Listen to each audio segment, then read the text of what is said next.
हम्म. चलो स्टार्ट करू. आज आपण नवीन टॉपिक स्टार्ट करतोय की ज्याचं नाव आहे इंट्रोडक्शन टू युक्लिड्स जॉमेट्री.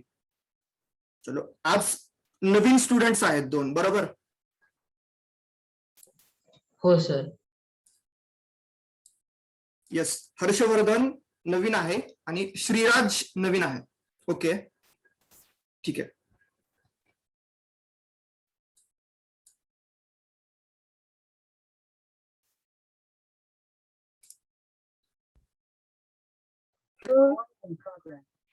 येस, कालचा पेपर कसा गेला रे तुम्हाला? सिंपल होता. सिंपलच होता नाही का? मार्क्स वरून दिसलंच ते. सर्वांना चांगले मार्क्स पडले त्यावेळेस. अभ्यास केलेला दिसतोय तुम्ही यावेळेस.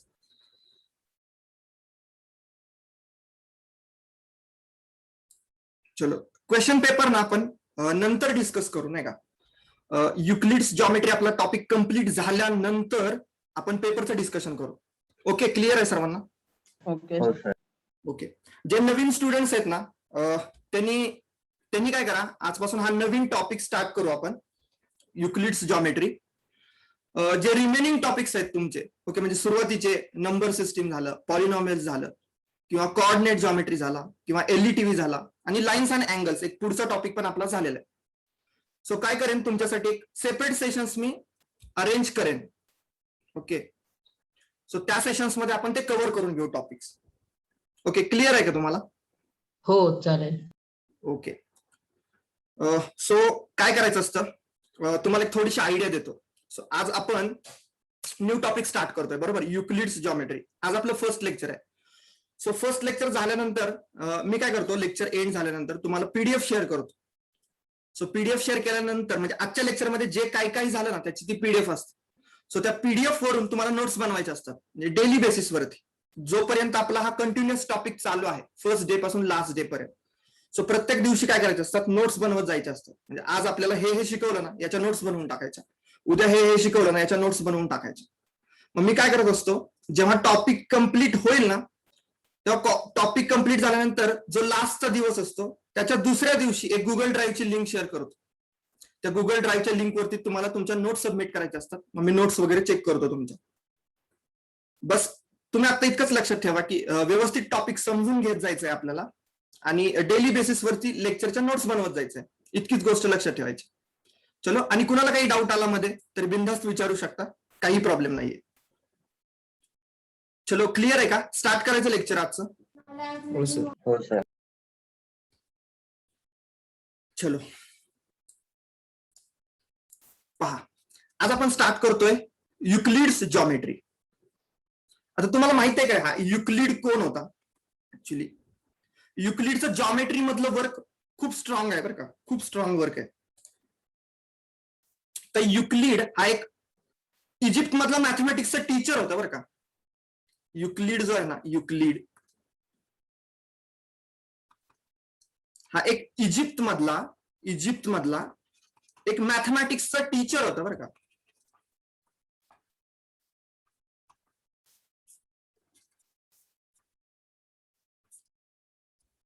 सो पहा काय होत होतं माहितीये का, पूर्वी आपण जॉमेट्री तर पूर्वीपासून यूज करत आलेलो आहे बरं का, खूप पूर्वीपासून आपण जॉमेट्री यूज करतोय.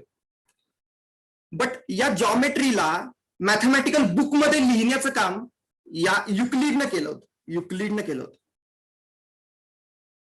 म्हणजे पहा मी काय सांगतोय, युक्लिडच्या अगोदर पण सायंटिस्ट होते, जसं की थेल्स म्हणून एक सायंटिस्ट होता. थेल्स हा एक ग्रीक सायंटिस्ट होता बरं का.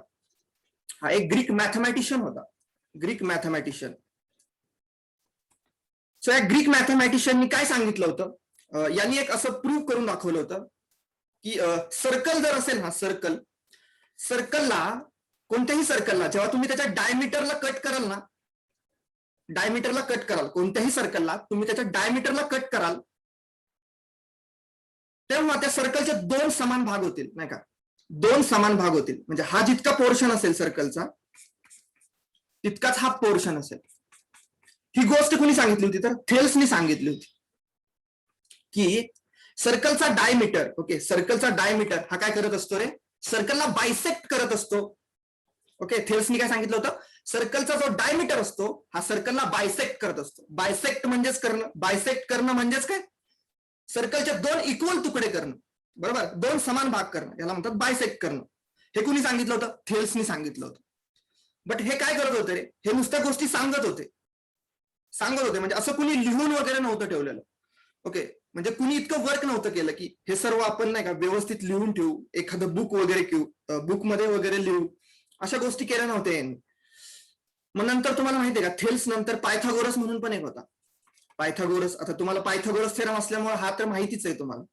पायथागोरस माहित आहे ना रे, पायथागोरस. हो सर. सो पायथागोरस तुम्हाला सांगतो ना, थेल्सचा स्टुडंट होता बरं का, थेल्सचा स्टुडंट होता पायथागोरस. सो पायथागोरस मध्ये पायथागोरस थेरम प्रूव्ह केलं होतं, हे तर तुम्हाला पण माहिती आहे नाही का. पायथागोरस थेरम काय असतं, पायथागोरस थेरम काय असतं, कुणासाठी ऍप्लिकेबल असतं Pythagoras? Hypotenuse right angle. Yes, right angle triangle. Pythagoras theorem हे राईट अँगल ट्रायंगल साठी असतं, राईट अँगल ट्रायंगल साठी असतं. चलो पहा, इथे एक राईट अँगल ट्रायंगल आहे एबीसी. ओके, हा जो आहे बी अँगल हा 90 डिग्री आहे, 90 डिग्री, आणि 90 डिग्रीच्या समोरची जी साईड असते तिला आपण हायपोटेनियस असं म्हणत असतो. सो पायथागोरसचं थेरम होतं की एसी स्क्वेअर हायपोटेनियसचा square is equal to the sum of the squares of the remaining 2 sides, एबीचा स्क्वेअर प्लस बीसीचा square, AB square plus BC square, असं पायथागोरस थेरम होतं. बट काय केलं रे, यांनी सर्व गोष्टी प्रूव्ह तरी केल्याच केल्या, बट यांनी कुठं असं व्यवस्थित बुक मध्ये वगैरे लिहून नाही ठेवलं. जसं की मी तुम्हाला सांगतो बाबा, रोज नोट्स बनवा, आजच्या लेक्चरमध्ये जे काही झालं त्याच्या व्यवस्थित नोट्स बनवा. तुम्ही नाही बनवत, बरोबर, म्हणजे काही जण बनवतात, काही जण नाहीत बनवत. ओके, तर असं होतं, यांनी गोष्टी ह्या मेन्शन करून नाही ठेवल्या. बट युक्लिडनं काय केलं माहितीये का रे, युक्लिड हा एक टीचर होता बरं का, मॅथमॅटिक्सचा टीचर होता तो इजिप्त मधला. त्यांनी काय केलं, या सर्व ज्या जॉमेट्री रिलेटेड कन्सेप्ट ज्या होत्या ना, जॉमेट्री रिलेटेड, जसं की थेल्सनं सांगितलं की हा या सर्कलचा डायमीटर काय करत असतो, सर्कलला बायसेक्ट करत असतो, हे स्टेटमेंट थेल्सनी दिलं, बरोबर. पायथागोरसनी त्याचं पायथागोरसचं थेरम मांडलं. ओके, किंवा आणखी खूप साऱ्या बेसिक गोष्टी. ओके, जसं की लाईनची डेफिनेशन असेल, ओके, लाईनची डेफिनेशन असेल, लाईन सेगमेंटची डेफिनेशन असेल, रेची डेफिनेशन असेल, या गोष्टी सर्वांना सगळ्या गोष्टी माहित होत्या, बट लिहून कुणी ठेवलं नाही. ओके, बट या युक्लिडनं काय केलं, त्याचं स्वतःचं एक बुक लिहिलं की ज्या बुकचं नाव होतं एलिमेंट्स. ओके, या एलिमेंट्स या बुकमध्ये युक्लिडनं काय केलं, आतापर्यंत म्हणजे पूर्वी ज्या काही जॉमेट्रीशी रिलेटेड सर्व काही गोष्टी झालेल्या आहेत त्या सर्व ऑर्गनाइज करून एका बुकमध्ये लिहून टाकल्या युक्लिड्सने. म्हणजे आतापर्यंत जे ज्या काही जॉमेट्रीशी रिलेटेड झालेलं होतं अगोदर, ते काय केलं, त्याने एका बुकमध्ये लिहून ठेवलं एलिमेंट्स नावचं. बट याचा बेनिफिट काय झाला माहितीये का, याचा बेनिफिट होल वर्ल्डला झाला, पूर्ण जगाला याचा फायदा झाला. कारण सर्व गोष्टी एका ठिकाणी ऑर्गनाइज मिळाल्या रे, म्हणजे पुढे कोण आणखी रिसर्च करत असेल तर त्यांना या गोष्टींचा बेनिफिट होत होता. ओके, या युक्लिडच्या वर्कचा बेनिफिट होत होता. चलो, त्यामुळं कॉर्डिनेट जॉमेट्रीमध्ये युक्लिडला खूप इम्पॉर्टन्स आहे. ओके, युक्लिड हा एक सायंटिस्ट आहे, त्याचं खूप इम्पॉर्टंट वर्क आहे कॉर्डिनेट जॉमेट्रीमध्ये. चलो, समजलं का तुम्हाला, युक्लिडची थोडी स्टोरी कळाली का? हो सर. पुढे जातो पहा, आणखी काय गोष्टी सांगायच्यात मला तुम्हाला इथे. म्हणजे युक्लिड इतका परफेक्ट होता असं नाही बरं का, युक्लिड इतका परफेक्ट होता असं नाहीये बिलकुल, बट युक्लिडनी ऍटलिस्ट ऑर्गनाइज तरी केलं. ओके, म्हणजे युक्लिडनी ज्या डेफिनेशन्स लिहिल्या, जसं की पॉइंटची डेफिनेशन असेल, किंवा लाईनची डेफिनेशन असेल, किंवा रेची डेफिनेशन असेल, या इतक्या परफेक्ट नसतील मे बी. ओके, इतक्या परफेक्ट नसतील, म्हणजे परफेक्ट इतक्या नसतील, बट त्यांनी लिहून ठेवल्या, तरी पण लिहून ठेवल्या, त्याचा बेनिफिट पुढे झाला. आता त्यामुळेच काय रे, युक्लिडला खूप इम्पॉर्टन्स आहे कॉर्डिनेट जॉमेट्रीमध्ये. तर कॉर्डिनेट जॉमेट्रीमध्ये कोणकोणते टॉपिक्स येतात सांगतो तुम्हाला. ऍक्च्युली इथून 9th मधून ना तुमचं कॉर्डिनेट जॉमेट्री स्टार्ट होते. ओके, सो हा तुमचा खूप बेस आहे. जसं की युक्लिड्स जॉमेट्री झालं. ओके, किंवा आणखी एक टॉपिक आहे कोऑर्डिनेशन जॉमेट्री म्हणून, तुमचा 3rd टॉपिक आहे. ओके, किंवा पुढचा झाला लाईन्स आणि अँगल्स, हा टॉपिक झाला. त्याच्यानंतर पुढे लाईन्स आणि अँगल्स नंतर ट्रँगल्स आहे, क्वाड्रिलॅटरल्स आहे. त्याच्या पुढे आणखी गेलात तर एरिया आहे, ट्रँगलचा एरिया आहे, क्वाड्रिलॅटरलचा एरिया आहे, सरफेस एरिया आहे. ओके, या सर्व गोष्टी कॉर्डिनेट जॉमेट्रीमध्ये कन्क्लूड केल्या जातात बरं का. या सर्व ज्या गोष्टी आहेत ना, या कॉर्डिनेट जॉमेट्रीमध्ये येतात. म्हणजे असं कन्सिडर करा की कॉर्डिनेट जॉमेट्री ही एक मॅथमॅटिक्सची ब्रँच आहे. ओके, मॅथमॅटिक्सच्या खूप साऱ्या ब्रँच आहेत, जसं की अल्जेब्रा ही एक ब्रँच आहे. अल्जेब्रामध्ये काय येतं रे, नंबर सिस्टीम. आपण पाहिलं होतं पहा, नंबर सिस्टीम मध्ये काय काय पाहिलं होतं की natural numbers, whole numbers, integers, fractions. Okay, म्हणजे जिथं कॅल्क्युलेशनचा पार्ट होता, थोडाफार खूप सारा कॅल्क्युलेशनचा पार्ट होता. किंवा पॉलिनॉमियल्स पाहिलं होतं पहा, लिनियर पॉलिनॉमियल काय असतं पाहिलं होतं, क्वाड्रॅटिक पॉलिनॉमियल काय असतं पाहिलं होतं, क्युबिक पॉलिनॉमियल काय असतं पाहिलं होतं. सो या सर्व गोष्टी ना अल्जेब्रामध्ये येतात. अल्जेब्रा ही मॅथमॅटिक्सची एक ब्रँच आहे. तसं या सर्व गोष्टी ज्या बघतोय या कॉर्डिनेट जॉमेट्रीमध्ये येतात. सो आता जर आपण बेस पक्का करून टाकला तर तुम्हाला 10th मध्ये काही प्रॉब्लेम नाही येणार. ओके, सो हा युक्लिड तुम्हाला 10th मध्ये पण भेटेल बरं का. 10th मध्ये सेकंड टॉपिक मध्ये 10th मध्ये तुमचा सेकंड टॉपिक आहे पॉलिनॉमियल्स. येस, 10th मध्ये सेकंड टॉपिक आहे पॉलिनॉमियल्स. सेम बरं का, आता तुम्हाला सेकंड आहे ना, 10th मध्ये पण सेकंड टॉपिक पॉलिनॉमियल्स आहे, पण त्याच्या पुढचा पोर्शन आहे. सो तिथे तुम्हाला एक युक्लिड्स डिव्हिजन लॅमा असं एक थेरम भेटेल, युक्लिड्स डिव्हिजन लॅमा. सो तुम्हाला आता पण युक्लिड आहे, 10th मध्ये पण तुम्ही एकदा युक्लिडला भेटणार आहे सेकंड चॅप्टर मध्ये. चलो, आता या गोष्टी तर झाल्या. सो थोडस पुढे जाऊ. आता मी सांगतो तुम्हाला या टॉपिक मध्ये आपल्याला काय करायचं. या टॉपिक मध्ये आपल्याला बस फंडे समजून घ्यायचे. ओके, जास्त डीप मध्ये नाही जायचं, बट ज्या बेसिक गोष्टी आहेत त्या व्यवस्थित ग्रॅप करायच्यात. सो पहा, आता तुम्हाला थोड्याशा टर्म्स मी तुम्हाला सांगतो. फर्स्ट टर्म आहे सॉलिड. येस, सॉलिड म्हणजे काय, कुणी सांगू शकेल का रे, काय सॉलिड म्हणजे काय? Sir, opaque object. येस, कोणताही ऑब्जेक्ट त्याला सॉलिड म्हणू शकता. पहा, इथे माझ्या हातात क्यूब आहे, दिसतोय का क्यूब? हो सर. येस, हा पण काय सॉलिड आहे. ओके, सॉलिड आहे. चलो, हा माझ्या इथं हातात पिरॅमिड आहे, दिसतोय का पिरॅमिड? येस, हा देखील एक काय आहे, सॉलिड आहे. सो मला एक गोष्ट सांगा, सॉलिडला किती डायमेन्शन्स असतात, दिसतायत का तुम्हाला इथे? पहा, 3 dimensions. मला थोडस झूम करा तिथे, नाही का तुम्ही तिथे स्क्रीन स्वॅप करता येते ना तुम्हाला झूम वरती? हो सर. येस, म्हणजे माझ्या याच्यावरती क्लिक केलं तुम्ही की मोठा दिसेल तुम्हाला आणि ती दुसरी स्क्रीन छोटी होईल. करा क्लिक माझ्यावरती. पहा, इथे क्यूब दिसतोय तुम्हाला. किती डायमेन्शन्स असतील रे याला? 4 कशा काय रे? Sorry, 3D. 3 डायमेन्शन आहे ना, 3 डायमेन्शनल आहे.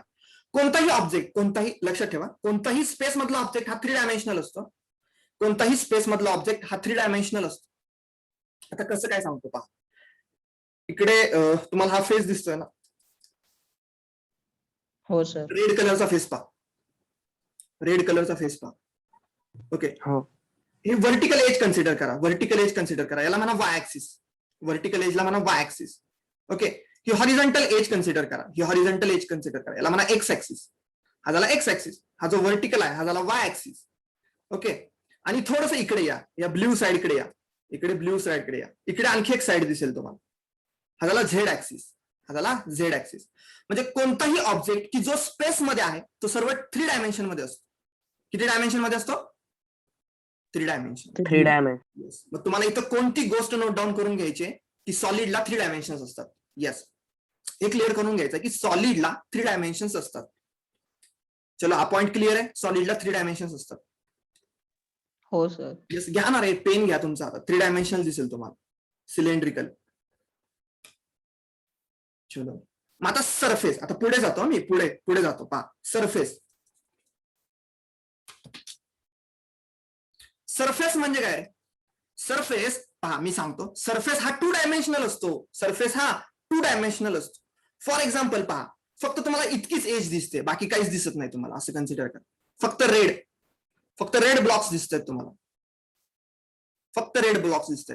सो हा काय झाला, एक सरफेस झाला. याला काय म्हणू शकता तुम्ही, सरफेस. येस, दिसतोय का सरफेस?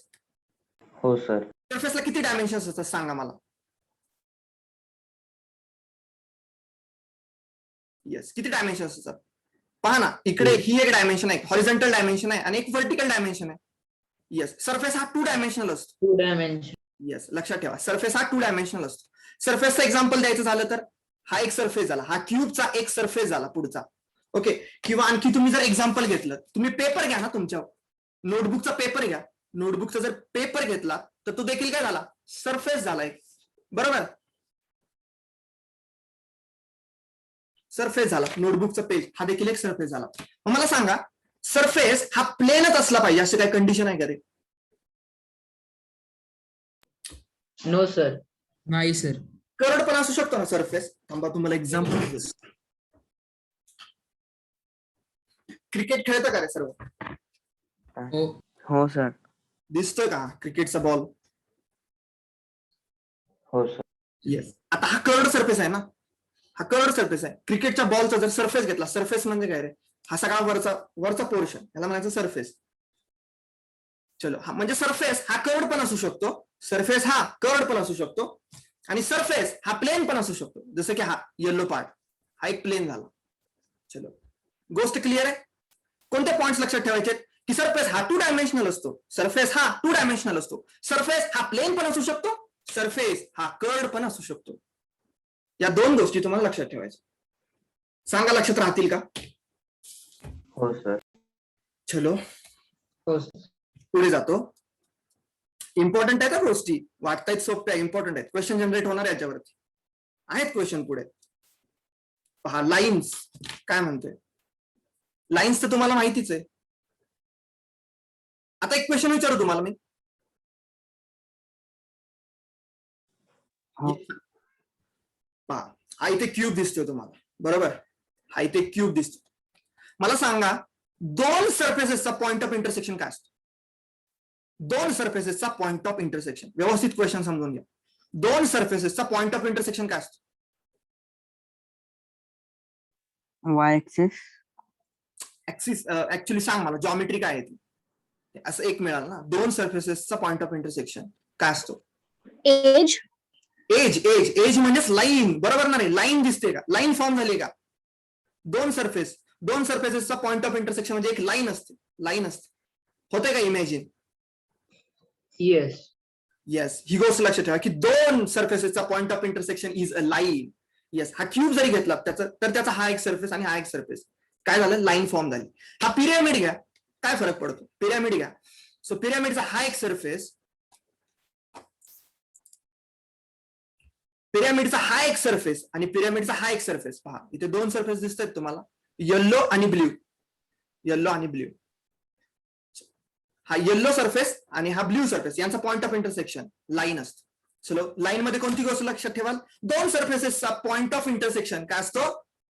लाईन असतो. ही एक गोष्ट लक्षात ठेवाल की 2 सरफेसेसचा पॉइंट ऑफ इंटरसेक्शन हा लाईन असतो. आणि लाईन ही काय असते रे? 1 डायमेन्शनल असते ना. आणि लाईन काय असते? 1 डायमेन्शनल असते. असते की नाही? हो. लाईन 1 डायमेन्शनल असते. चलो, आणि पॉइंट रे, पॉइंट म्हणजे काय? लाईन कशापासून बनलेली असते रे? खूप साऱ्या पॉइंट्स पासून, बरोबर ना? लाईन कशापासून बनलेली असते? खूप साऱ्या पॉइंट्स पासून. पॉइंट पासून.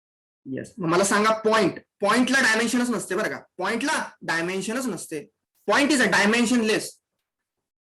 एका लाईन वरती किती पॉइंट्स असतात सांगा? एका लाईन वरती किती पॉइंट्स असतात? इन्फायनाइट. Infinite many. ओके, एका लाईन वरती इन्फायनाइट मेनी पॉइंट्स असतात. ओके, असंख्य पॉइंट्स असतात, अगणित, मोजता न येणार इतके पॉइंट्स असतात. चलो, सांगा पटपट, आता एकदा रिवाइज करू.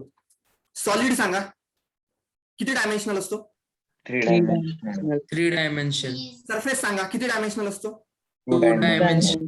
लाईन सांगा, किती डायमेन्शनल असते? 1 0. अरे, लाईन 1 डायमेन्शनल असतो. गुड. आणि पॉइंट किती डायमेन्शनल असतं? 0. No dimension. No dimension. 0 dimension. 0 dimension किंवा नो डायमेन्शन. सो आता क्वेश्चन कसा जनरेट होणार सांगतो तुमच्या बुकमध्ये. जेव्हा तुम्ही सॉलिड पासून पॉइंट पर्यंत मूव्ह होत आहे, ओके, मी काय म्हणतो व्यवस्थित आहे का? जेव्हा तुम्ही सॉलिड पासून पॉइंट पर्यंत मूव्ह होत जाताय, तेव्हा तुम्ही एक एक डायमेन्शन लूज करत चाललाय. ओके, एक एक डायमेन्शन गमावत चाललाय, लूज करत चाललाय. काय म्हणतो मी? जेव्हा तुम्ही सॉलिड पासून पॉइंटकडे मूव्ह होत चाललाय, जेव्हा तुम्ही सॉलिड पासून पॉइंटकडे मूव्ह होत चाललाय, तेव्हा तुम्ही एक एक डायमेन्शन लूज करत चाललाय, एक एक डायमेन्शन गमावत चाललाय. चलो, हे स्टेटमेंट लक्षात ठेवा. याच्यावरती क्वेश्चन जनरेट होणार आणि तो क्वेश्चन पुढे येणार. ओके, राहील लक्षात हा पॉइंट, की जेव्हा तुम्ही सॉलिड पासून पॉइंटकडे जाताय तेव्हा एक एक डायमेन्शन गमावत जात आहे. ओके, लूज करत चाललाय. 3चं 2 होते, 2चं 1 होते, 1चं काहीच नाही, 0 डायमेन्शन होते. चलो, हा पॉइंट क्लिअर आहे का सांगा? बस हँड रेस करा रे, समजेल मला. गुड.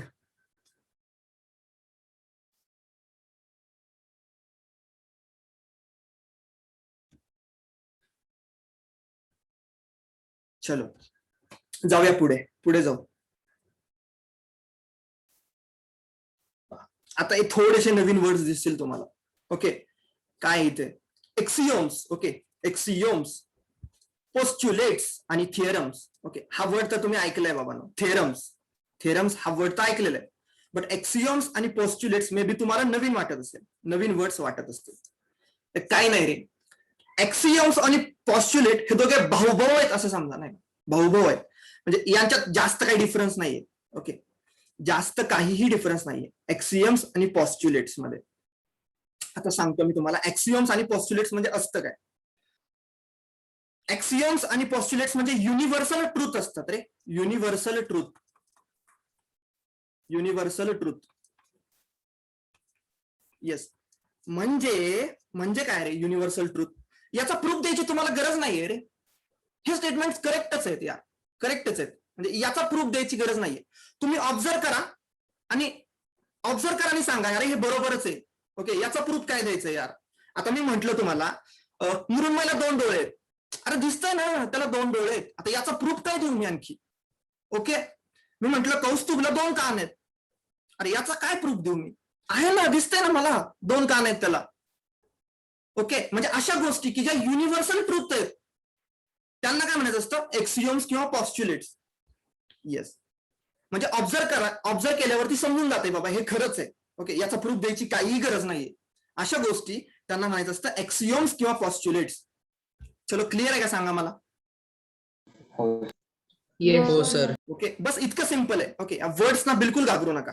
ओके, एक्सियोम्स म्हणजे पॉस्ट्युलेट्स अशा गोष्टी असतात की ज्या युनिव्हर्सल ट्रूथ असतात, युनिव्हर्सल ट्रूथ असतात. फॉर एक्झाम्पल तुम्हाला सांगतो बरं काय, आता हे एक्झाम्पल मी इन जनरल सांगितलं, बरं आता मॅथ्स मधलं एक्झाम्पल सांगतो. मला सांगा एका पॉइंट मधून मी किती लाईन काढू शकतो रे? इनफायनाइट. इनफायनाइट. अरे अशी काढतो, पॉइंटला थोडं मोठं करतो. या पॉइंट मधून ही लाईन काढली, अशी काढली, अशी काढली, अशी काढली, अशी काढली, अशी काढली, अशी काढली. अरे इन्फायनाइट मेनी लाईन्स काढू शकतो एका पॉइंट मधून. एका पॉइंट मधून इन्फायनाइट मेनी लाईन्स काढू शकतो मी. मग हे काय झालं रे? एक्सियम झालं ना, एक्सियम झालं. एक्सियम म्हणजे असं स्टेटमेंट की जी युनिव्हर्सल ट्रूथ आहे. आता याचा प्रूफ मी काय देऊ तुम्हाला सांगा? कसं प्रूव्ह करू मी? एका पॉइंट मधून इन्फायनाइट लाईन्स पास होत आहेत. अरे हे तर ऑलरेडी दिसतच आहे ना, ऑलरेडी दिसतच आहे. आता याचा प्रूफ काय द्यायचा आहे? सो अशा गोष्टी काय म्हणतो मी, अशा मॅथ्स मधल्या गोष्टी की ज्या आपल्याला खऱ्या मानून चालावं लागतं, त्या सर्वांना काय म्हटलं जातं? एक्सियोम आणि पॉस्ट्युलेट.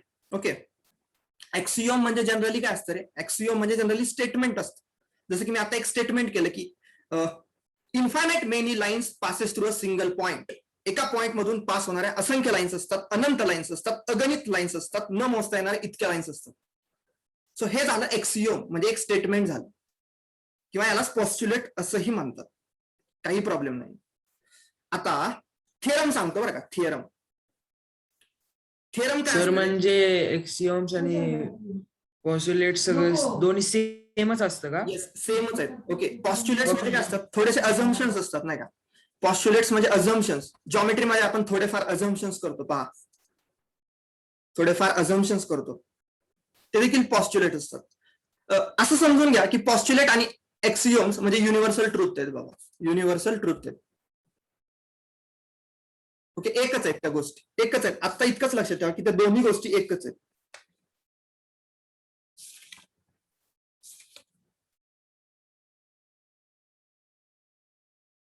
चलो, क्लिअर आहे का रे? हो सर. Yes. आता मी पुढे जाऊन सांगतो तुम्हाला थिअरम्स काय असतात.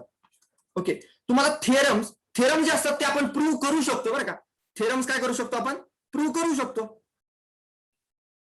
कोणाच्या बेसिसवरती? तर ऍक्सिओम आणि पॉस्च्युलेटच्या बेसिसवरती. काय म्हणतोय? ऍक्सिओम्स आणि पॉस्च्युलेटच्या बेसिसवरती आपण थिअरम्स प्रूव्ह करू शकतो. ज्या गोष्टी प्रूव्ह करू शकतो त्याला म्हणतात थिअरम्स. ओके, आणि थिअरम्स हे कोणाच्या बेसिसवरती प्रूव्ह केले जातात? तर ऍक्सिओम्स आणि पॉस्च्युलेटच्या बेसिसवरती. फॉर एक्झाम्पल, तुम्हाला आठवतंय का, जे जुने स्टुडंट्स आहेत त्यांना आठवत असेल की आपण एक थिअरम पाहिलं होतं की ट्रायंगलच्या तिन्ही अँगलची सम 180 असते. बरोबर असते ना? हो सर. येस. पहा, इथे असा हा एक ट्रायंगल घेतला होता आपण. इथे 1, 2 आणि हा 3 होता. आणि आपल्याला हे प्रूव्ह करायचं होतं की ट्रायंगलच्या तिन्ही अँगलची सम ही 180 असते.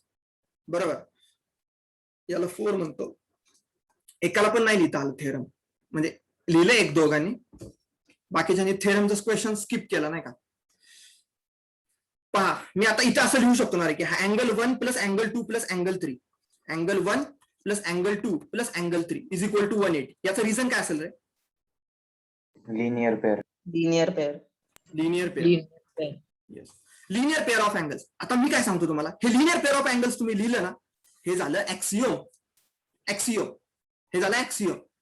आता हे कसं प्रूव्ह करणार? हे दिसतच आहे ना तुम्हाला की लिनियर पेअरचे अँगल, लिनियर पेअर जर फॉर्म करत असतील अँगल, तर या तिन्ही अँगलची सम ही 180 असते. हे तुम्हाला दिसतच आहे. नसेल दिसत तर तुमच्याकडे प्रोट्रॅक्टर असतो, प्रोट्रॅक्टर, तो ठेवा इथे आणि करा मेजर हा अँगल 180 येईल. सो हे लिनियर पेअर असते. हे काय झालं? एक ऍक्सिओम झालं. आणि या ऍक्सिओमच्या बेसिसवरती आपण पुढे काय केलं होतं? हे प्रूव्ह केलं होतं की ट्रायंगलच्या तिन्ही अँगलची सम ही 180 असते. म्हणजे अँगल 2, अँगल 4 आणि अँगल 5 इज इक्वल टू 180 असते. हे आपण प्रूव्ह केलं. कशाच्या बेसिसवरती? याच्या बेसिसवरती. येस, म्हणजे लिनियर अँगलची सम 180 असते. हे झालं ऍक्सिओम. आणि त्याच्या बेसिसवरती आपण प्रूव्ह केलं की ट्रायंगलच्या तिन्ही अँगलची सम 180 असते. तर हे झालं थिअरम. येस, आपण ट्रुथ मानलं, हे ट्रुथ मानलं. चलो, आता क्लिअर झालं असेल मला वाटते तुम्हाला. सर, मग जर का म्हटलं की alternate interior angles are equal, म्हणजे जसे याच थिअरम मध्ये आपण अँगल 1 इक्वल टू अँगल 4 असं एक लिहितो प्रूव्ह करताना, बरोबर. तर मग ते पॉस्ट्युलेट झालं का ते Yes. पण axiom एक्सलंट. ते काय झालं? पॉस्च्युलेट झालं. ओके, ते काय झालं? पॉस्च्युलेट झालं. ओके, आपण पाहिलं होतं पहा, corresponding angles It is equal. made assumption. Yes, आपण पाहिलं होतं, आठवतं का तुम्हाला, की करस्पॉन्डिंग अँगल्स इक्वल असतात. हो सर. आणि करस्पॉन्डिंग अँगल वरून आपण हे डिसाइड केलं होतं की अल्टरनेट अँगल्स पण इक्वल असतात. ओके, म्हणजे करस्पॉन्डिंग अँगल इक्वल असतात हे आपण मानलं होतं, अझम्पशन केलं होतं. अझम्पशन म्हणजे ते ट्रुथच आहे. ते ऍक्सिओम आहे, त्याला ऍक्सिओम म्हणा किंवा पॉस्च्युलेट म्हणा, काही फरक पडत नाही. चलो, जास्त लोड घेऊ नका याचा. क्वेश्चन्स इतके नाही जनरेट होणार, बस तुम्हाला माहिती असावं म्हणून सांगितलं. चलो, जाऊ पुढे. हो सर. एक्सरसाइज 5.1 बरं का. काही क्वेश्चन्स आलेले आहेत तिथे, तर करून टाकू ना सॉल्व्ह, काय प्रॉब्लेम आहे? तुम्हीच सांगाल आन्सर बरं का. पहा, फर्स्ट क्वेश्चन पहा. Which of the following statement are true and which are false? Give reasons for your answer. चलो, फक्त हँड रेज करा, मी 1 बाय 1 विचारतो. Only 1 line can pass through a single point. काय ट्रू आहे की फॉल्स आहे? आत्ताच झालं. येस, श्रीराज सांगतो काय आन्सर याच?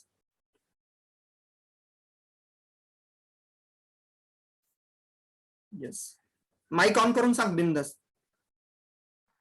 सर, फॉल्स आहे.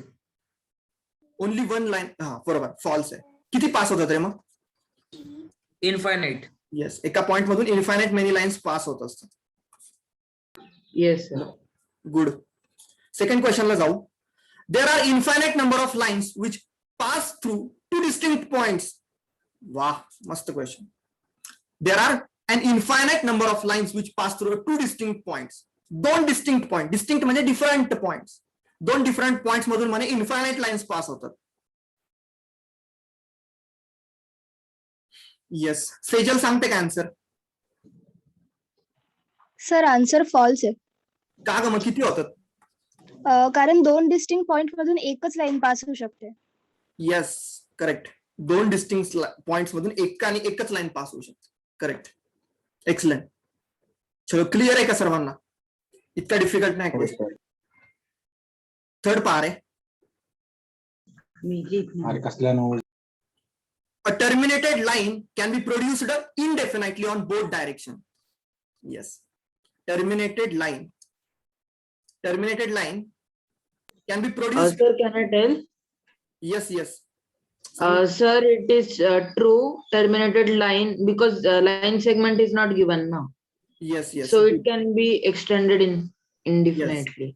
करेक्ट आहे, बिलकुल करेक्ट आहे. येस, टर्मिनेटेड लाईन्स तुम्ही एक्सटेंड करू शकता असे. चलो, फोर्थ पहा. If 2 circles are equal then their radii are equal. 2 circle जर इक्वल असतील ना तर त्यांच्या रेडियस पण इक्वल असतात.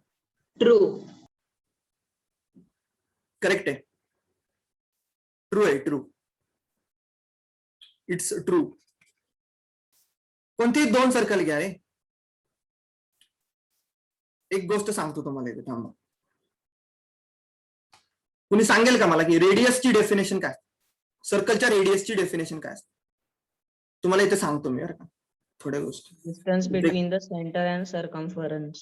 Yes. येस, कुणी सांगेल का रे मला सर्कलची डेफिनेशन कशी करू शकतो रे आपण? सर्कलची डेफिनेशन कशी बनवू शकतो? थोडा विचार करा. काय सर्कल म्हणजे काय? What is circle? थोडं डोकं लावा. When infinitive points are drawn from center of a point, okay. हा, सर समजा तुम्ही एका पॉइंट पासून इन्फानाइट लाईन्स काढले मधून हा, आणि बाउंड्रीज तुम्ही कव्हर केले तर मग ते सर्कल फॉर्म होतो. ओके, ठीक आहे, थोडं करेक्ट आहे. येस, आणखी कोणी?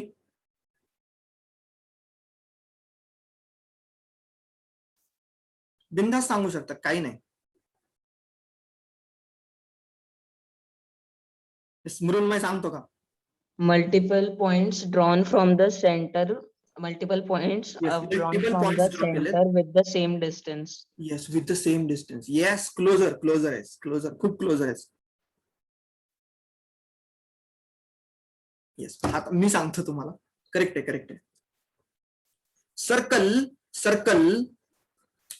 सर्कल म्हणजे अशा इन्फायनाइट पॉइंटचा सेट असतो, अशा अनंत पॉइंटचा सेट असतो. काय म्हणतोय मी? सर्कल हा अशा इन्फायनाइट पॉइंटचा सेट असतो, अशा अनंत पॉइंटचा सेट असतो की हे सर्वच्या सर्व पॉइंट्स एका फिक्स्ड पॉइंट पासून एका फिक्स्ड डिस्टन्स वरती असतात. Yes, this is the definition of circle. काय म्हटलं? सर्कल म्हणजे अशा इन्फायनाइट पॉइंटचा सेट असतो, की हे सर्वच्या सर्व पॉइंट्स, हे सर्कलवरचे सर्वच्या सर्व पॉइंट्स हे एका फिक्स्ड पॉइंट पासून एका फिक्स्ड डिस्टन्स वरती असतात. येस, काही डेफिनेशन करेक्ट आहे का? Oh, Yes. हो आहे ना? सर. वाटतंय ना, भारी वाटतंय ना तुम्हाला की एका फिक्स्ड पॉइंट पासून, एक फिक्स्ड पॉइंट आहे आणि या फिक्स्ड पॉइंट पासून एका फिक्स्ड डिस्टन्स वरती हे सर्व असे इन्फायनाइट पॉइंट्स आहेत, इन्फायनाइट मेनी पॉइंट्स आहेत, अनंत पॉइंट्स आहेत. सर्कल वरती किती पॉइंट्स लाई होतील? अनंत पॉइंट्स लाई होतील, इन्फायनाइट मेनी पॉइंट्स लाई होतील. ओके, सो सर्कलची डेफिनेशन अशी असते की सर्कल इज अ लोकस. ठीक आहे यार, सर्कल म्हणजे काय असतं की अशा पॉइंटचा सेट असतो, is the set of infinite many points which are at a fixed distance from a fixed point. चलो, आणि या फिक्स्ड पॉइंटला एक गोंडस नाव दिलेलं आहे बाळांनो, एक गोंडस नाव दिलेलं आहे. त्या फिक्स्ड पॉइंटला काय म्हणतात? अरे सेंटर ऑफ सर्कल. काय म्हणतात? Yes, centre of circle. त्या फिक्स्ड पॉइंटला काय म्हणतात असतात? Centre of circle. आणि या फिक्स्ड डिस्टन्सला आणखी एक गोंडस नाव दिलेलं आहे. काय म्हणतात त्याला? Radius. Yes, radius of circle. Yes, अशी असते सर्कलची डेफिनेशन. सर्कल हा अशा इन्फायनाईट पॉईंटचा सेट असतो की या सर्कलवरचे सर्वचे सर्व पॉइंट्स एका फिक्स्ड डिस्टन्स वरती असतात, एका फिक्स्ड पॉईंट पासून. त्या फिक्स्ड पॉईंटला म्हटलं जातं सेंटर ऑफ द सर्कल आणि त्या फिक्स्ड डिस्टन्सला म्हटलं जातं रेडियस ऑफ द सर्कल. बस ही गोष्ट लक्षात ठेवायची आपल्याला. क्लिअर आहे सर्वांना? पुढे जायचं का? हो sir.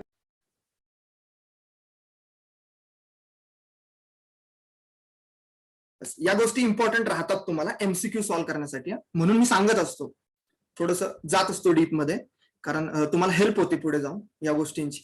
If two circles are equal then their radii are equal. बरोबर, हे बरोबर आहे. आता तुम्हाला व्यवस्थित समजेल. क्वेश्चन नंबर 5 पार आहे. काय म्हटलेलं आहे in figure AB is equal to PQ. कुठे आहे? AB is equal to PQ. PQ is equal to XY. PQ is equal to XY. Then AB is equal to XY. काय ट्रू आहे का रे? म्हणजे त्यांनी म्हटलंय AB जितकी आहे तितकीच PQ आहे, PQ जितकी आहे तितकीच XY आहे. म्हणून नाही का AB जितकी आहे तितकीच XY असेल. Sir true. ट्रू आहे, ट्रू. हे ट्रू आहे. ओके, म्हणजे A is equal to B असेल, B is equal to C असेल, तर definitely A is equal to C असतच रे. A is equal to C असतं. येस. चलो, ही गोष्ट क्लिअर आहे का रे? हो सर. येस. तुम्हाला सांगतो थोडस नाही का, आम्हाला आमच्या सरांनी एक स्टोरी सांगितली होती नाही का, म्हणजे मजेमध्ये घ्या नाही का, सिरियसली घेऊ नका. याच्याशी रिलेटेड काय सांगितलं होतं, तर एक स्टुडंट म्हटला होता सरांना की सर म्हणजे नाही का, सर मला तुमची मुलगी आवडते हे मी प्रूव्ह करून दाखवू शकतो. काय म्हटलं एक स्टुडंट टीचरला, सर मला तुमची मुलगी आवडते हे प्रूव्ह करून दाखवू शकतो. कसं काय म्हणे? सर म्हणे हे थेरम आहे आपलं नाही का, A is equal to B, B is equal to C. तो काय म्हणतो, स्टुडंट काय म्हणतो, सर मला तुम्ही खूप आवडता नाही का, सर मला तुम्ही खूप आवडता. म्हणजे हा स्टुडंट आहे असं समजा नाही का, AB म्हणजे स्टुडंट आहे, PQ म्हणजे सर आहेत. ओके, आणि XY म्हणजे त्यांची छोटी मुलगी आहे, खूप छोटी. चलो, तर स्टुडंट काय म्हटला, सर मला तुम्ही खूप आवडता.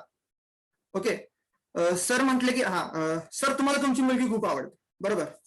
सो डेफिनेटली नाही का, अकॉर्डिंग टू थेरम की हे प्रूव्ह होतंय की मला तुमची मुलगी आवडते ना, होतंय ना प्रूव्ह. म्हणजे A is equal to B, B is equal to C, तर A is equal to C असेल ना, A is equal to C असेल. चलो, असं सांगितलं होतं आम्हाला आमच्या सरांनी. चलो, जाऊ पुढे. हो सर. काय बरोबर आहे ना, राहील का लक्षात? हे A is equal to B, B is equal to C, तर A is equal to C असेल. हो सर. जाऊ पुढे. हो सर. चलो चलो यार, सांगा थोडस तुम्ही आता काय म्हटलेलं आहे. क्वेश्चन पहा, एक कुठला एक्झाम्पल, हा दुसरा क्वेश्चन आहे ना का, एक्सरसाइज 5.1 मधला हा दुसरा क्वेश्चन आहे. Give definitions for each of the following terms. Are there other terms that need to be defined first? What are they and how might you define them? चलो, कोण सांगते पॅरल लाईन्स काय असतात? पॅरल लाईन्स म्हणजे काय, कोण सांगेल? सर मी हँड करा, हँड रेज करा, नाहीतर नॉइस जनरेट होईल. यस, सेजल सांगते का पॅरल लाईन्स म्हणजे काय? सर पॅरलल लाईन्स म्हणजे अशा दोन लाईन्स जे एकमेकांना कधीच इंटरसेक्ट करत नाही.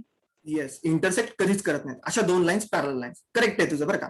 बट त्यांनी काय सांगितलंय, तुम्ही डिफाईन करा आणि यामधल्या ज्या टर्म्स आहेत ना, need to be defined first. यातल्या ज्या टर्म्स आहेत त्या पण डिफाईन करा. म्हणजे तू काय म्हटली की दोन लाईन्स इंटरसेक्ट करत नाही. ओके, मग इंटरसेक्ट म्हणजे काय असतं हे पण क्लिअर पाहिजे आपल्याला. इंटरसेक्ट म्हणजे एकमेकांमध्ये कधी हे होत नाही. Yes, correct. इंटरसेक्ट करणं म्हणजे काय? होत नाही.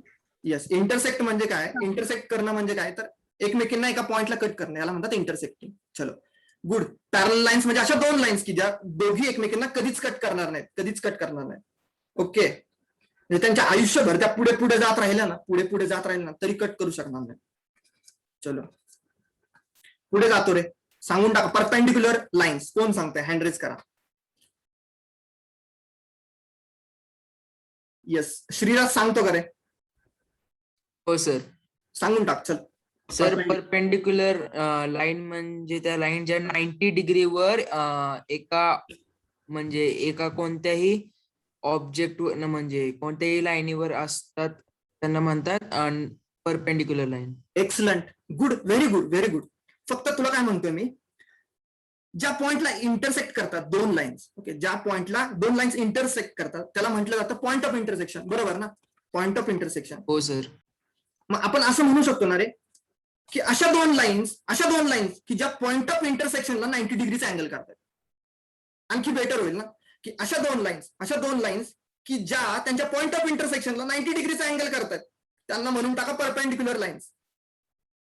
यस, आलं लक्षात सर्वांच्या? हो सर. Yes, sir. येस, अशा दोन लाईन्स की ज्या पॉइंट ऑफ इंटरसेक्शनला 90 डिग्रीचा अँगल करतायत त्यांना म्हणून टाकायचं परपेंडिक्युलर लाईन्स. ओके, थोडस व्यवस्थित लिहायचं. इफ असं लिहून टाकायचं थोडस इंग्लिश मध्ये. If two lines intersect at a single point and makes a 90 degree angle at a point of intersection is called as perpendicular lines. चलो, थर्ड कोण सांगते रे? Line segment. येस, हर्षवर्धन सांगतो का रे लाईन सेगमेंट काय असतं?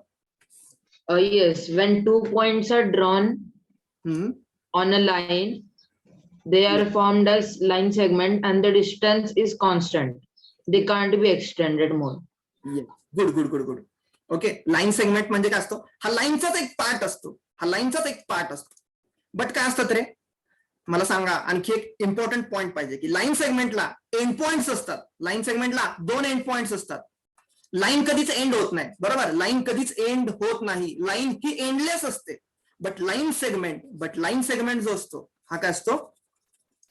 एक फिक्स्ड पोर्शन असतो लाईनचा. एक पॉइंट वर थांबतो. येस, एक फिक्स्ड पोर्शन असतो आणि त्याला दोन एंड पॉइंट्स असतात. Good, very good. चलो, रेडियस ऑफ सर्कल. यार आत्ताच सांगितलं मी. काय कराल डेफिनेशन रेडियस ऑफ सर्कलची? सर मी सांगू हर्षवर्धन. येस, सांगून टाक. चल. Radius of circle when a point is drawn at mid, the distance from midpoint to the circle. Fixed point म्हणाल. Fixed point. Okay. Its distance is known as radius. बरोबर. Okay. Distance from the center to the circumference. Yes, this is also correct, नाही का? Distance from या fixed पॉइंटला आपण काय म्हटलं होतं? Centre of the circle. आणि हा झाला सर्कम्फरन्स ऑफ सर्कल, बरोबर? हा झाला सर्कम्फरन्स ऑफ सर्कल. सो सर्कलच्या सेंटर पासून सर्कलच्या सर्कम्फरन्स पर्यंत जे डिस्टन्स असतं त्याला म्हणतात रेडियस ऑफ सर्कल. ओके, चलो, गुड. स्क्वेअर काय? स्क्वेअर ते तुम्हाला एक गोष्ट सांगतो, थांबा. मी काय म्हणतोय, कोणत्याही टर्मची डेफिनेशन करायची असते म्हणजे काय करायचं असतं माहितीये का? ओके, कोणत्याही टर्मची जेव्हा तुम्हाला कोणी डेफिनेशन विचारतं ना, म्हणजे काय असतं माहितीये का? त्या टर्मची खूबी सांगायची असते, खासियत सांगायची असते, स्पेशालिटी सांगायची असते. बाबा याच्यामध्ये काय खास आहे? ओके, त्याला म्हटलं जातं डेफिनेशन. आता जसं की पॅरलल लाईन्स होतं, पॅरलल लाईनची खासियत अशी असते, खूबी अशी असते की त्या कधीच एकमेकांना इंटरसेक्ट करत नाही. परपेंडिक्युलर लाईनची खासियत, खूबी, स्पेशालिटी अशी असते की त्या पॉइंट ऑफ इंटरसेक्शनला 90 डिग्रीचा अँगल करत असतात. ओके, लाईन सेगमेंटची खासियत अशी असते की तो लाईनचा एक फिक्स्ड पार्ट असतो की ज्याला दोन एंड पॉइंट्स असतात. ओके, रेडियस ऑफ सर्कल म्हणजे काय असतं? हे एक असं फिक्स्ड डिस्टन्स असतं एका फिक्स्ड पॉइंट पासून सर्कलच्या ऑल पॉइंट्स पर्यंत. ओके, आणि स्क्वेअर, चला, स्क्वेअरची खूबी काय असते, खासियत काय असते, स्पेशालिटी काय असते, कोण सांगेल? सर मी सांगू? श्रीराज. सांगून टाक. चल. Sir, square has 4 line segment which have equal sides, equal angle. Good. Okay, and each angle is how much degree? And each angle is 90 degree. Good. Okay, square म्हणजे असा असतो की याच्या सर्वच्या सर्व साइड्स सेम असतात. Okay, square has all sides are equal, all angles formed are also equal, and which is 90 degree also. चलो, आहे क्लिअर? डेफिनेशन. आता ही गोष्ट व्यवस्थित लक्षात ठेवा. ही कन्सेप्ट आहे की कुठल्याही टर्मची डेफिनेशन म्हणजे त्याची खूबी असते, खासियत असते, स्पेशालिटी असते. चलो पुढे जातो. सर परपेंडिक्युलर लाईन्स म्हटलं तर पॉइंट ऑफ इंटरसेक्शनला 90 डिग्री अँगल कंपल्सरी असतो का? हा मग बरोबर ना. Sir okay. हा ना, असं जरी असेल तर इथे काय झालंय, पॉइंट ऑफ इंटरसेक्शनच झाला ना. इथे कट केलं ना एका लाईनने दुसऱ्या लाईनला, किंवा असं पण घेतलंस तरी काय आहे, एक लाईन दुसऱ्या लाईनला कट करते, पॉइंट ऑफ इंटरसेक्शनला 90 डिग्री अँगल फॉर्म करते. राईट अँगल ट्रायंगल घे, इथे पण तर काय होते, ही लाईन आणि ही लाईन कट करते, पॉइंट ऑफ इंटरसेक्शनला 90 डिग्री फॉर्म होते, तरच परपेंडिक्युलर.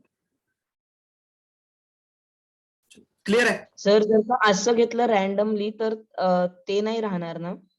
नाही, मग पॉइंट ऑफ इंटरसेक्शनला 90 डिग्री कुठे फॉर्म होते, नाही होते ना. Okay sir okay. मग ह्या दोन लाईन्स नाही आहेत, ह्या दोन लाईन्स इंटरसेक्ट तर करतायत, मान्य आहे इंटरसेक्ट करतायत, बट 90 डिग्री नाहीत ना फॉर्म करत. परपेंडिक्युलर लाईन्स या अशा दोन खास लाईन्स आहेत असं पण म्हणू शकतो, की ज्या त्यांची खासियत अशी आहे की 90 डिग्री फॉर्म करतात अँगल. बरोबर, म्हणजे इंटरसेक्टचा विषय नाहीये इथे विषय आहे 90 डिग्रीचा. पॉइंट ऑफ इंटरसेक्शनला 90 डिग्रीचा अँगल फॉर्म व्हायला पाहिजे. चलो क्लिअर आहे? हो सर. जाऊ पुढे. हो सर. ओफ, एक्झाम्पलर माहिती आहे ना तुम्हाला? हो सर. एक्झाम्पलर मधले एमसीक्यू आहेत, एमसीक्यू आहेत हे, करून टाका solve. The 3 steps from solid to point are. 3 steps रे, 3 स्टेप्स. आता सांगितलं ना, हँड रेस करा फक्त. Solid surface lines point A. Correct. Solid surface option A ना, ऑप्शन ए ना, बरोबर. सॉलिड सरफेस लाईन्स आणि पॉइंट्स. सॉलिड पासून लाईन पर्यंत जाताना तुम्ही काय करता रे, एक डायमेन्शन लूज करत जाता, बरोबर ना, एक डायमेन्शन लूज करत जाता. उगाच सांगितलं. चलो, the number of dimensions a solid has how much dimensions? 3. The number of dimensions a surface has? 2. 2. The number of dimensions a point has? 0. 0. Clear आहे? चलो जाऊ करे पुढे. हो सर. आता करा हँड रेस. सर एक Boundaries. मिनिट मागची स्लाइड दाखवू शकता का? बॅक स्लाइड का? हो सर एकच मिनिट. काय रे? ओके सर थँक्यू सर, नाही तर नोट करत होतो. नोट्स बनवा काय व्यवस्थित, तुम्हाला मी पीडीएफ करतो सेंड. नोट्स डेली बनवा रे, तुम्हाला नंतर मग बर्डन येतं ना लास्टला सगळ्याच्या एकदम बनवायच्या नोट्स. तुम्हालाच फायदा होईल रे नोट्सचा, असं मला म्हणायचंय. चलो पुढे जा. Boundaries of the solids are. सॉलिडच्या बाउंड्रीज काय असतात? सरफेस. सॉलिडच्या बाउंड्रीज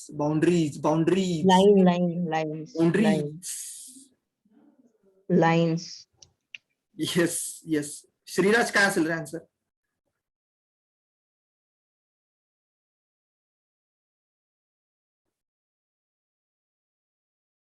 येस, काय असेल श्रीराज आन्सर? काय असेल लाईन्स की सरफेस की लाईन्स? लाईन्स बरोबर ना. पहा ना, हा एक सॉलिड आहे आणि सॉलिडच्या बाउंड्रीज काय असतात? सरफेसच राहील वाटतं.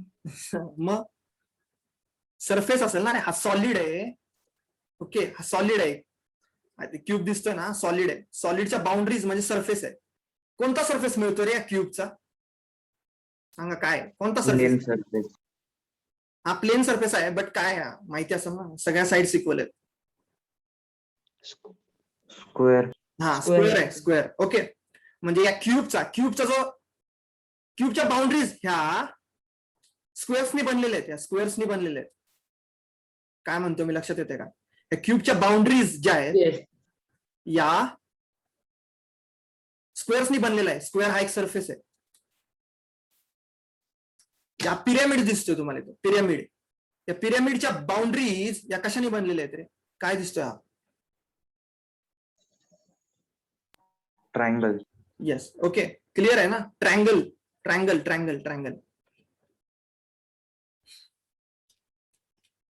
बरोबर आलं का लक्षात सर्वांच्या की हो, sir. सॉलिडच्या बाउंड्रीच्या सरफेसनी बनलेल्या असतात आणि boundaries of the surfaces are सरफेसची बाउंड्री काय असते सी लाईन्स.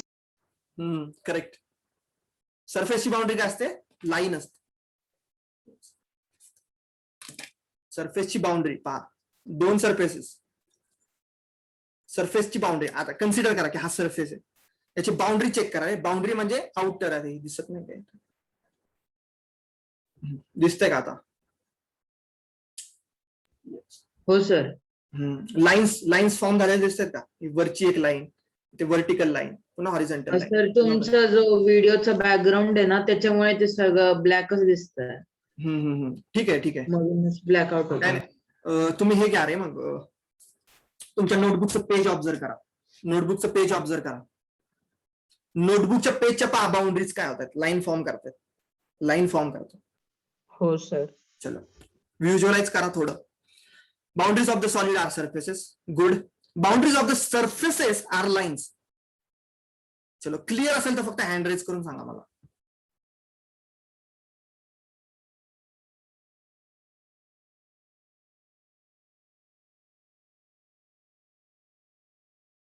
चलो जाऊ का पुढे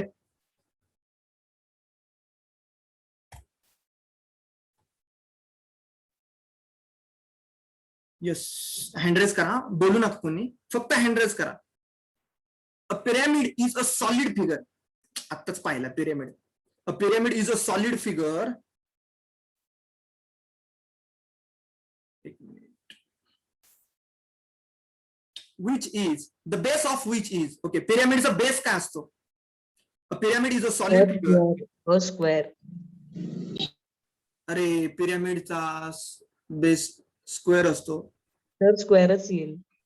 अरे हा पिरॅमिड आहे बघ ना सर ओनली अ ट्रायंगल. अरे हा पिरॅमिड आहे हा बघा ओनली अ ट्रायंगल ना.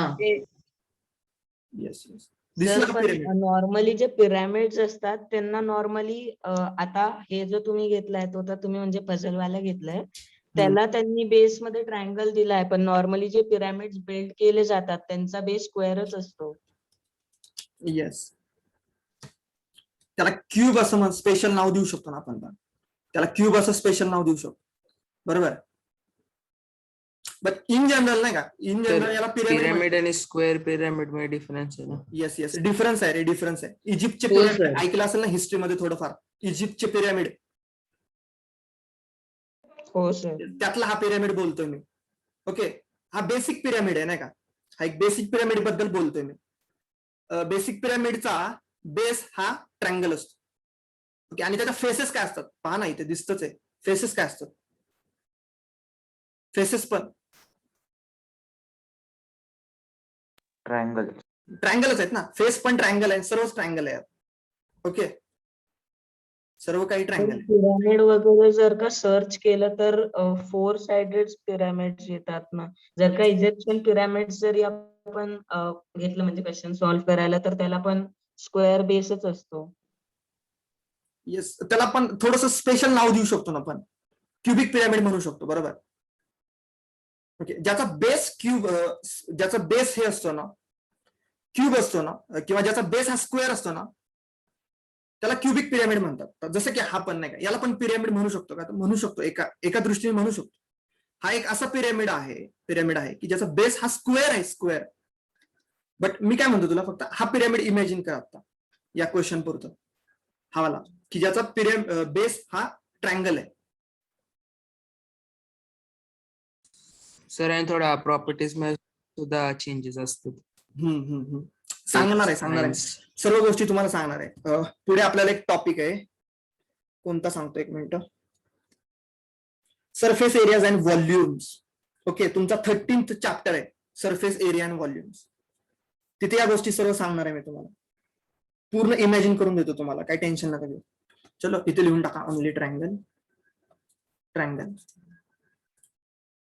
चलो आज तर आपण इथे थांबूया ओके तुमचं सायन्सचं लेक्चर होईल आता येतील मॅम चलो थोडीफार इन्फॉर्मेशन देतो तोपर्यंत तुम्हाला ओके NTSC एक्झामची इन्फॉर्मेशन देतो एक 2-3 मिनिट आहेत तर थोडस बोलतो तुमच्याशी बट आतापर्यंत क्लिअर आहे ना तुम्हाला सर्व हे?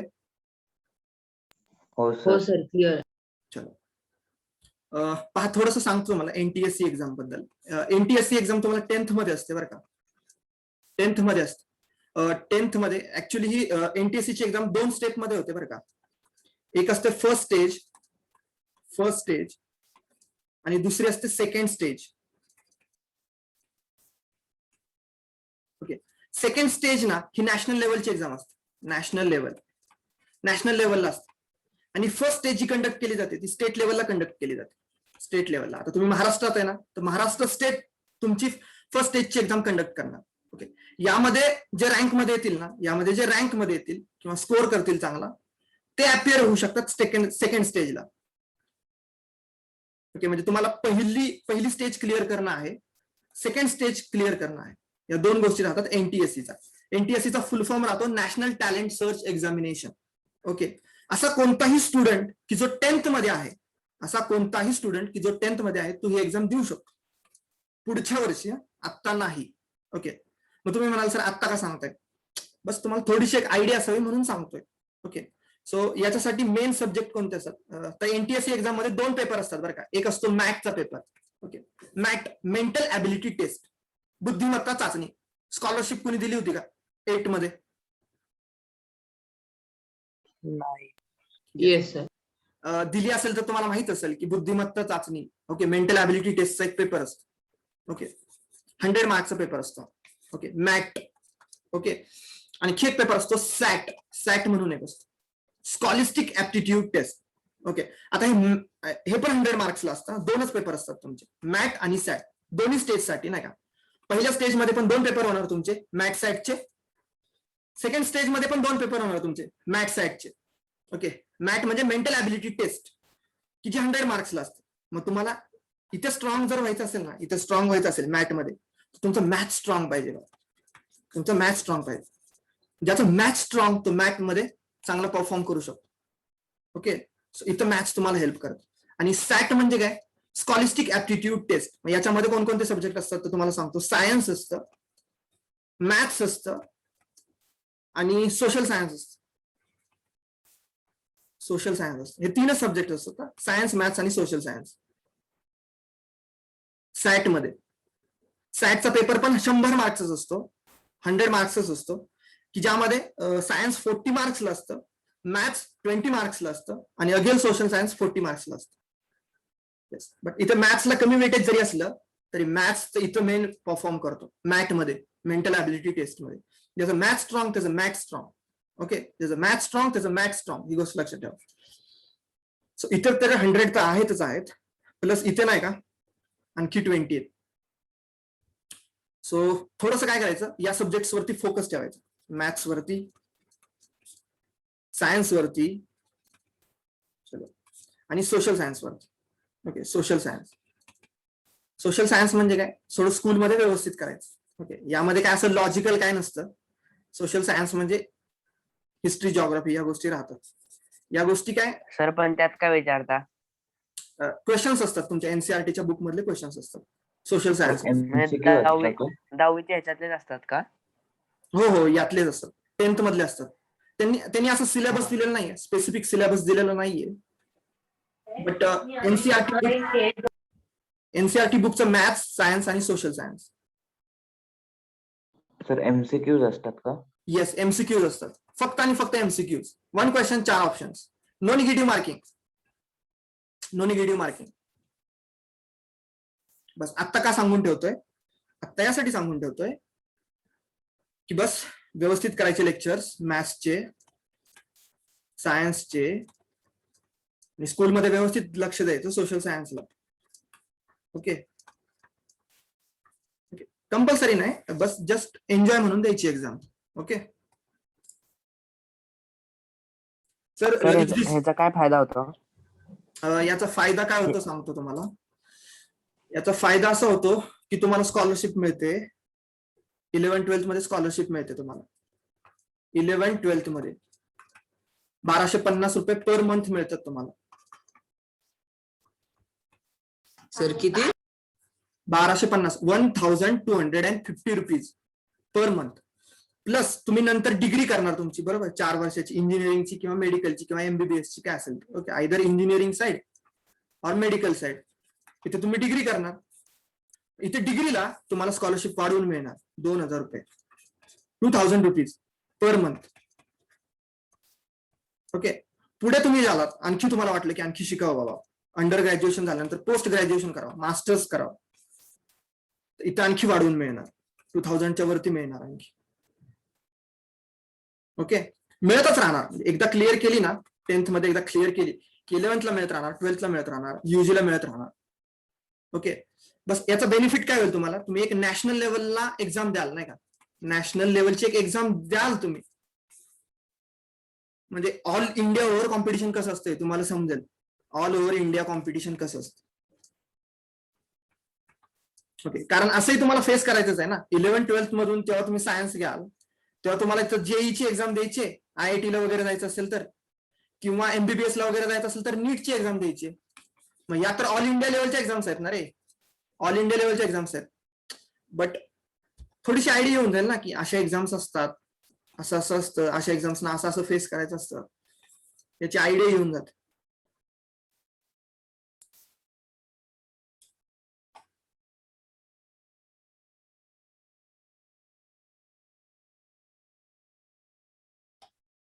येस, CBSE साठी असतं असं काय नाही रे. कुणीही 10th मधला, नाही का, कुणीही 10th मधला की जो स्टेटला आहे, CBSE ला आहे, कुणीही देऊ शकतो. 10th मधला कुठलाही स्टुडंट देऊ शकतो.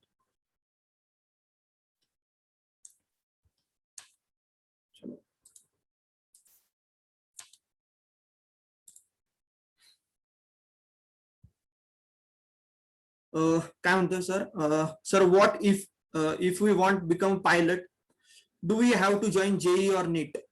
येस, पायलट व्हायचं असेल तर मे बी आय थिंक, नाही का, आय थिंक एरोनॉटिकल इंजिनिअरिंग करावं लागतं तुला. Aeronautical engineering, yes, aeronautical engineering, yes yes, तुला JEE द्यावी लागेल रे, तुला JEE द्यावी लागेल. और बाय आर्मी पण जाऊ शकतो ना. येस, आर्मी मध्ये पण जाऊ शकता तुम्ही. आर्मीसाठी 12th नंतर एक NDA ची एक्झाम असते, त्याच्या थ्रू पण तुम्ही जाऊ शकता. नॅशनल डिफेन्स अकॅडमी, NDA ची एक्झाम असते. येस, JEE पाहिजे रे, एरोनॉटिकल इंजिनिअरिंग ला जायचं असेल तर, म्हणजे थोडस एव्हिएशन फील्ड मध्ये जायचं असेल तर. बट फार कमी कॉलेज असतात एरोनॉटिकल इंजिनिअरिंगचे. सर्व कॉलेजेसमध्ये एरोनॉटिकल इंजिनिअरिंग हा सब्जेक्ट असतोच असं नाहीये, नाही का, खूप कमी कॉलेजेस आहेत. पुण्यामध्ये आहे बहुतेक, एक आहे हायवेला कॉलेज आहे एरोनॉटिकल इंजिनिअरिंगचं, गव्हर्नमेंटचं कॉलेज आहे. येस, ऐकून आहे मी. येस, ऍस्ट्रॉनॉट साठी, येस येस, तुला याच फील्ड थ्रू गेलं पाहिजे. येस, JEE थ्रूच, नाही का, इंजिनिअरिंग टेक्निकल फील्ड मधूनच तुला या गोष्टी करता येतील. सर सायन्सचा क्लास सुरू झाला वाटतं. सुरू झाला, कारण की 6 वाजून गेले ना, मग कदाचित सुरू झाला असेल की टीचर याच्यातच जॉईन करणार. इथेच येतात रे टीचर्स, एकाच लिंक वरती येतात. ओके. 1 मिनिट थांब, 1 मिनिट होल्ड करा.